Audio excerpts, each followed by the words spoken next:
Assalamualaikum warahmatullahi wabarakatuh. Hari ini kita kembali belajar fisika.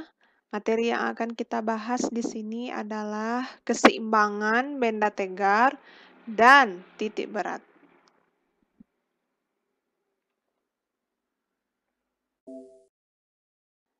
Keseimbangan benda tegar. Keseimbangan benda tegar merupakan pengetahuan dasar yang sangat penting dan mempunyai banyak penerapan dalam kehidupan sehari-hari, khususnya pada bidang teknik. Pemahaman dan perhitungan mengenai gaya-gaya yang bekerja pada benda yang berada dalam keadaan seimbang statis sangatlah penting, khususnya bagi para ahli teknik, arsitek, atau insinyur. Dalam merancang sesuatu, baik itu bangunan, jembatan, kendaraan, dan lain-lain, arsitek atau insinyur juga memperhitungkan secara seksama apakah struktur suatu bangunan, kendaraan, jembatan mampu menahan gaya-gaya yang bekerja padanya sehingga tidak ambruk. Lampu gantung. Jika memiliki lampu gantung, cobalah perhatikan tangkai lampu gantung tersebut. Terbuat dari apakah tangkainya? Apakah mungkin tangkai lampu gantung ini terbuat dari karet atau bahkan tali rafia biasa? Jelas ini tidak mungkin ya, Ananda. Nah, jika tangkai lampu terbuat dari tali rapia, maka berkemungkinan nanti bisa putus. Akibatnya, lampu bisa aja jatuh. Nah, makanya dalam lampu gantung tersebut umumnya terbuat dari logam yang menyerupai rantai. Ini bertujuan untuk menjaga keseimbangan lampu karena tali penompangnya yang kuat dan kokoh ya. Jadi tali penopangnya kuat dan kokoh. Posisi lampu akan tetap seimbang jika tidak dikenai gaya dari luar. Misalnya gaya sentuh. Keseimbangan yang dialami lampu gantung ini ternyata menggunakan prinsip keseimbangan benda tegar.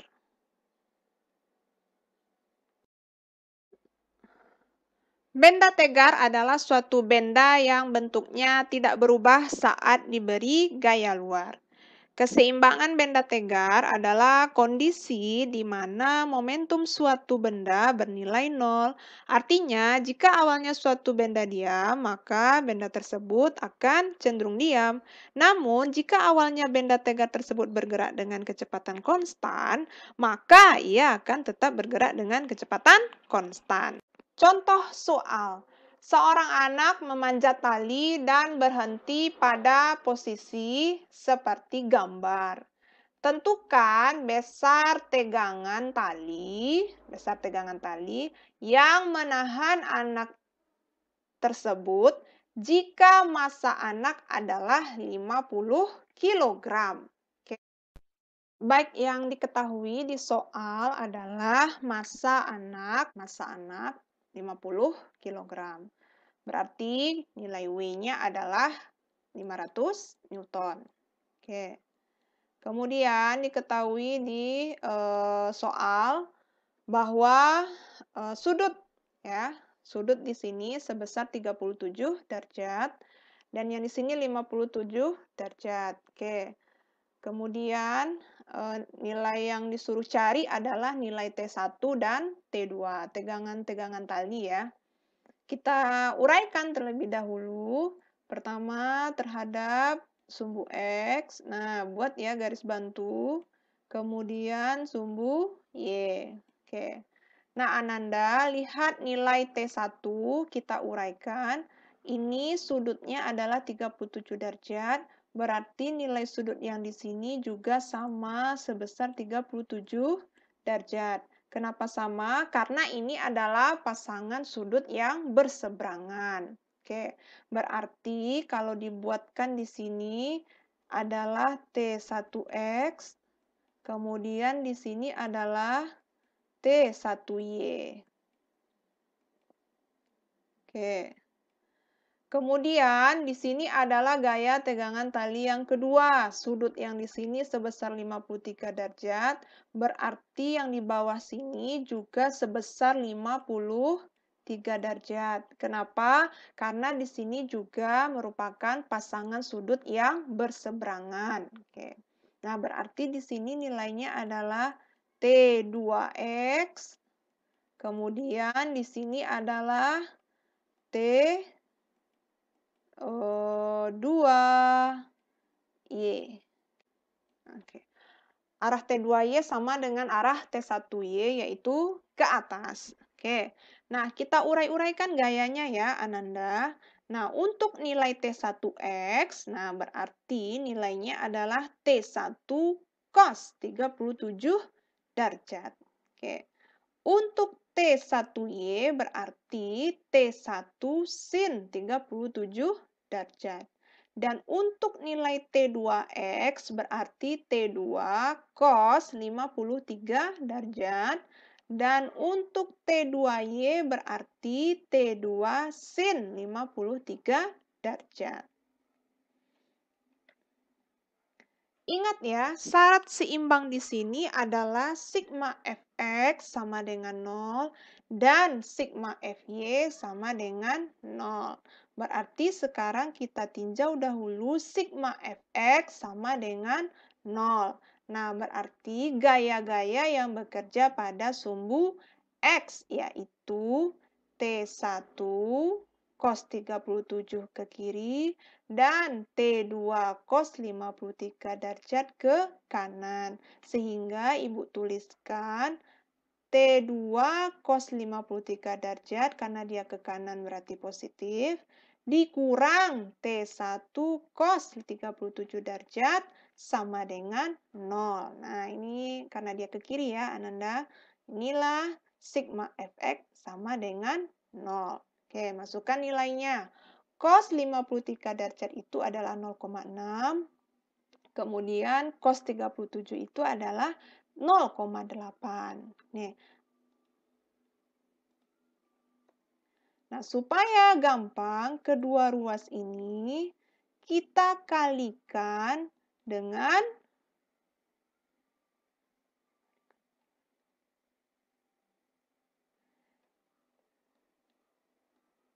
10. Nah, kedua ruas ini kita kalikan dengan 10. Berarti nilai T2 0,6 dikali 10 berarti 6T2. Di sini saja Ibu buatkan ya. 6T2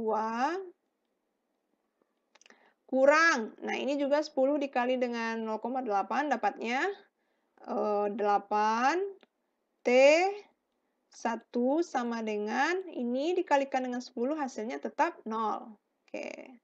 Nah, sehingga 6T2 sama dengan 8T1.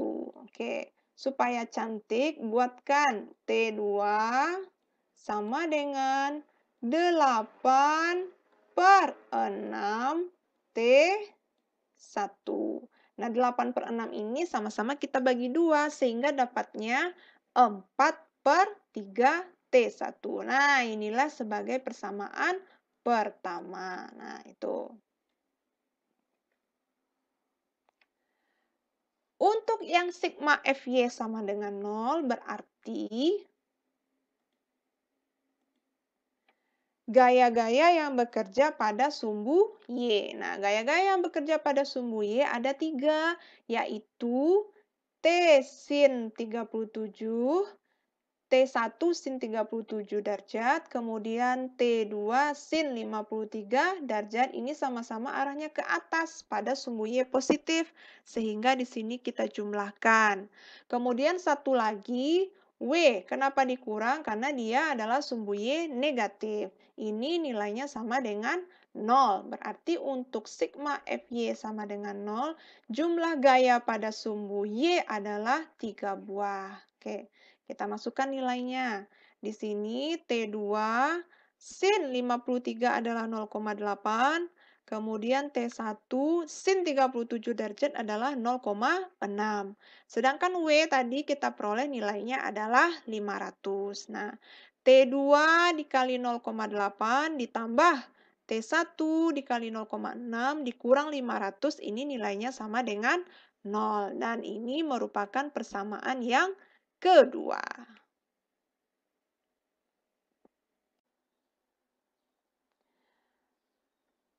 Kita substitusikan persamaan 1 ke persamaan 2. Persamaan 1 tadi, T2 sama dengan 4/3 T1. Nah, ini T2-nya langsung Ibu ganti di sini. 4/3 T1. Oke, ini persamaannya. Kedua ruas kita kalikan dengan 10. Oke, kalikan. Berarti 4/3 T1 ini 8 ditambah T1 ini menjadi 6. Oke, dikurang dengan 5.000 ya, 5.000. Nah, ini sama dengan 0. Oke. Nah, yang 5.000 ini Ibu pindahkan ya, supaya kita bisa menjumlahkan yang ini.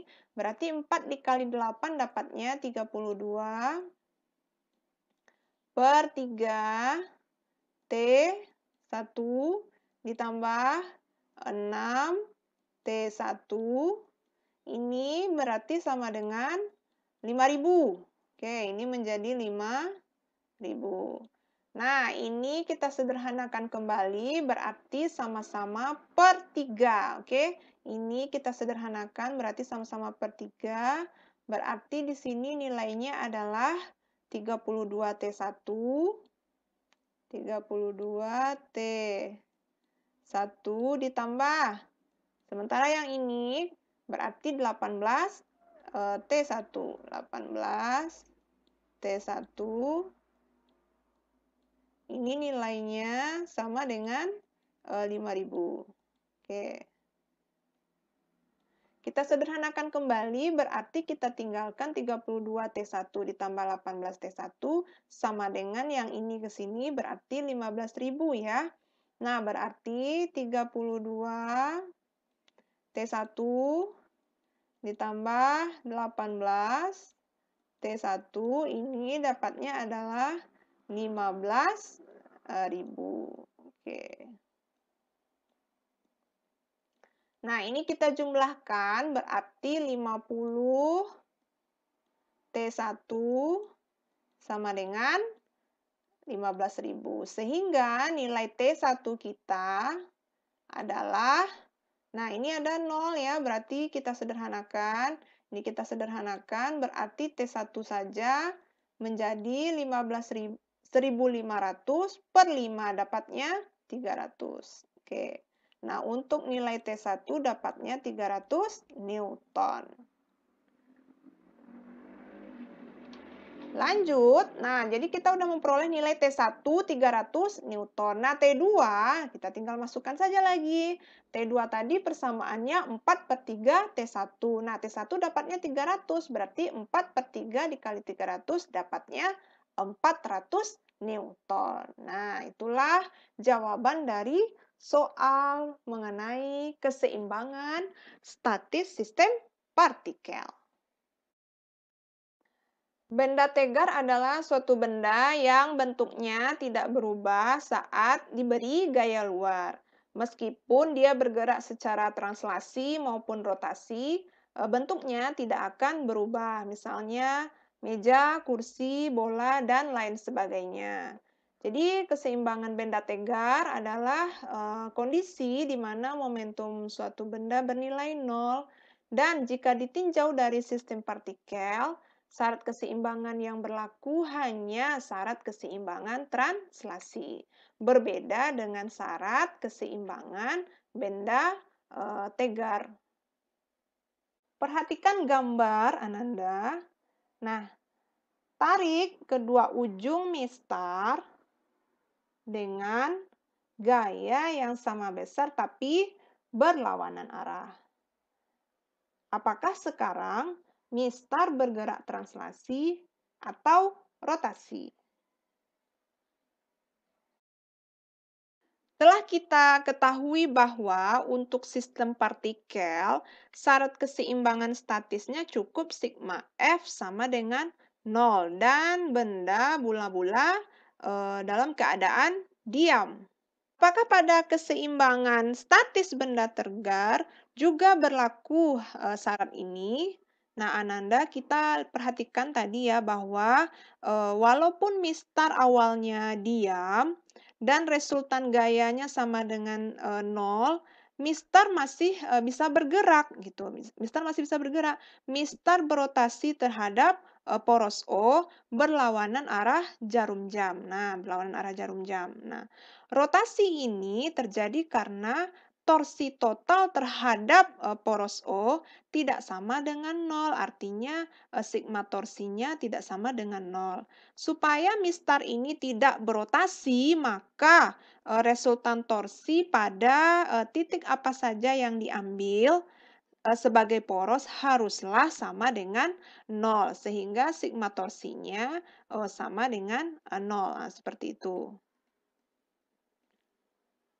Akhirnya, dapat kita nyatakan bahwa syarat keseimbangan statis benda tegar adalah, nah, suatu benda tegar berada dalam keseimbangan statis bila mula-mula benda dalam keadaan diam dan resultan gaya sama dengan 0, serta torsi terhadap titik sembarang yang dipilih sebagai poros harus sama dengan 0.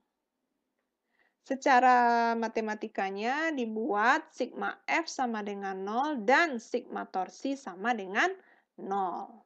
Nah, itulah syarat keseimbangan yang berlaku pada benda tegar, yaitu syarat keseimbangan translasi dan rotasi, sehingga kita tuliskan seperti ini.